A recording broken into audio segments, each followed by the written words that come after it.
Baik, selamat siang. Perkenalkan, nama saya Margareta Renalda Langobelen, mahasiswi kelas A semester 3 dari jurusan Sosiologi Fakultas Ilmu Sosial dan Ilmu Politik Universitas Nusa Cendana. Pada kesempatan ini saya akan menjelaskan, yaitu mereview buku kedua saya untuk mata kuliah Metode Penelitian Sosial dari buku yang Bapak beri dengan judul Research Methods and Writing Research Proposal atau Metode Penelitian dan Menulis Riset Proposal. Pada kesempatan ini saya akan menjelaskan menurut sepemahaman saya mengenai isi atau inti dari buku tersebut. Baik, penelitian yang biasanya dilakukan oleh para peneliti bisa menjadi suatu istilah yang berharga. Mengapa? Karena dalam melakukan penelitian, para peneliti bisa mengungkapkan jawaban atas pertanyaan-pertanyaan dari masyarakat. Dua pertanyaan dasar yang harus dijawab oleh para peneliti dalam melakukan penelitiannya, yaitu bagaimana dan kapan untuk menggunakan metode penelitian tersebut. Dalam mengembangkan metode dan prosedur, ini merupakan suatu tugas yang berharga oleh para peneliti.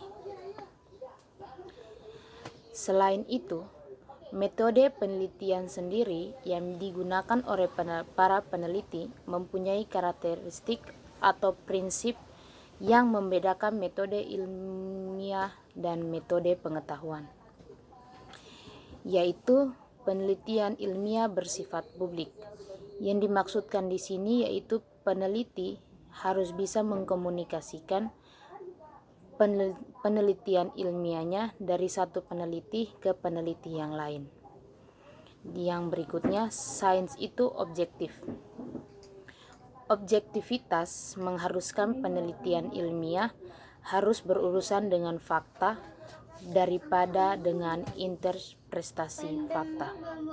Yang ketiga, sains itu bersifat empiris, yaitu dapat harus melihat dan mengklasifikasikan apa yang mereka pelajari serta menolak penjelasan metafisik dan tidak masuk akal tentang peristiwa penelitian mereka. Yang berikut, sains itu sistematis dan kumulatif. Selain mempunyai karakteristik, penelitian pun mempunyai prosedur untuk memberikan evaluasi data yang objektif. Prosedur pertama yaitu memilih masalah. Yang kedua, mereview penelitian dan teori yang ada. Yang ketiga, mengembangkan hipotesis atau pertanyaan. Yang keempat, menentukan metodologi atau desain penelitian yang sesuai. Yang kelima, mengumpulkan data yang relevan yang sesuai dengan topik penelitian para peneliti. Yang keenam, menganalisis dan menginterpretasikan hasil. Yang ketujuh, menyajikan hasil dalam bentuk yang sesuai. Yang kedelapan, peneliti harus mempunyai replika penelitian atau salinan penelitian mereka. Untuk prosedur penelitian, prosedur yang pertama yang harus dimiliki oleh para peneliti, yang harus dilalui oleh para peneliti, yaitu memilih topik penelitian. Memilih topik penelitian di sini yaitu para peneliti harus mencari topik penelitian yang sesuai dengan konsep atau dasar atau fondasi dasar awal mereka dalam mencari isi atau data untuk penelitian mereka. Yang kedua, sumber topik penelitian. Untuk sumber topik penelitian, peneliti bisa mencarinya dari majalah ataupun jurnal-jurnal akademik yang dimiliki baik di perpustakaan maupun di internet atau di web yang ada. Yang kedua, ringkasan penelitian. Yang dimaksud di sini yaitu peneliti mempunyai atau bisa mencari ringkasan-ringkasan penelitian dari para peneliti yang lainnya yang sesuai dengan topik penelitian mereka. Yang ketiga, dari situasi sehari-hari, yaitu peneliti bisa menjabarkan atau memilih topik penelitian mereka dari situasi sehari-hari mereka ataupun di lingkungan masyarakat mereka. Yang berikutnya yaitu prosedur penelitian menentukan relevansi topik. Yang berikutnya meninjau literatur. Meninjau literatur yaitu peneliti ini melakukan kajian berdasarkan pedoman ilmiah, dan meninjau literatur peneliti tidak bisa meninjau pustaka sebagai salah satu langkah terpenting dalam proses penelitian.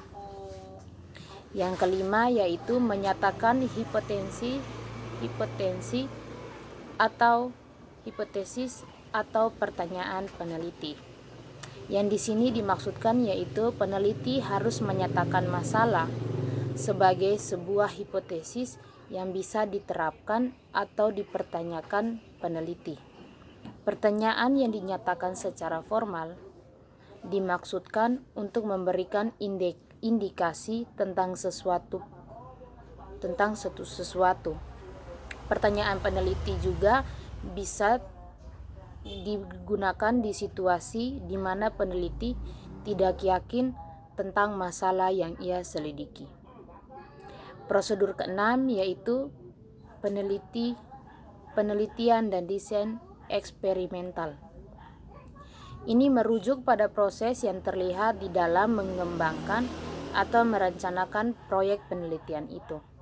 Desain eksperimental hanya untuk proyek yang dilakukan di pengaturan laboratorium. Prosedur penelitian ketujuh yaitu pemasok riset dan layanan di lapangan. Yang kedelapan, menganalisis dan menginterpretasi data. Untuk menganalisis dan menginterpretasi data di sini terdapat dua cara, yaitu validitas internal dan validitas eksternal. Yang berikutnya mempresentasikan hasil. Yang ke-10 membuat replika. Yang ke-11 bahaya penelitian. Untuk bahaya penelitian di sini itu bisa saja masalah yang mungkin bisa dihadapi oleh para peneliti dalam melakukan penelitian mereka. Masalah yang pertama yaitu bisa adanya sebuah proyek penelitian yang memakan waktu yang lebih lama daripada waktu yang direncanakan sebelumnya. Yang kedua, bisa saja atau mungkin saja terjadi kesalahan dalam pemasokan data. Dan dalam kesalahan pemasukan data ini, peneliti bisa saja memerlukan waktu yang lebih lama untuk memperbaikinya kembali. Yang berikutnya masalah yaitu jumlah uang. Yaitu di sini para peneliti bisa saja merencanakan jumlah uang di mana pada waktu melakukan penelitian jumlah uangnya tidak sesuai atau tidak sesuai dengan yang direncanakan. Masalah yang berikutnya yaitu bisa saja alat elektronik yang rusak. Berikutnya mengenai pengambilan sampel untuk para peneliti. Untuk melakukan atau membuat prediksi tentang peristiwa, konsep ataupun fenomena, peneliti harus melakukan analisis yang mendetail dan objektif. Setiap proyek penelitian ini, peneliti harus melakukan atau mencari metode alternatif, yaitu memilih sampel acak dari populasi, memeriksanya, dan membuat prediksi.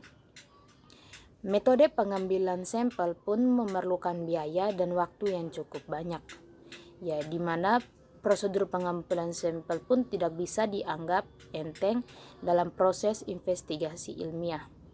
Prosedur ini harus terus diteliti untuk memastikan bahwa hasil analisis tidak spesifik untuk sampelnya. Artinya, hasil tidak berdasarkan jenis sampel yang digunakan dalam penelitian. Demikian pemaparan saya mengenai isi dari buku Metode Penelitian dan Menulis Riset Penelitian. Demikian, untuk kurang lebihnya saya mohon maaf. Terima kasih.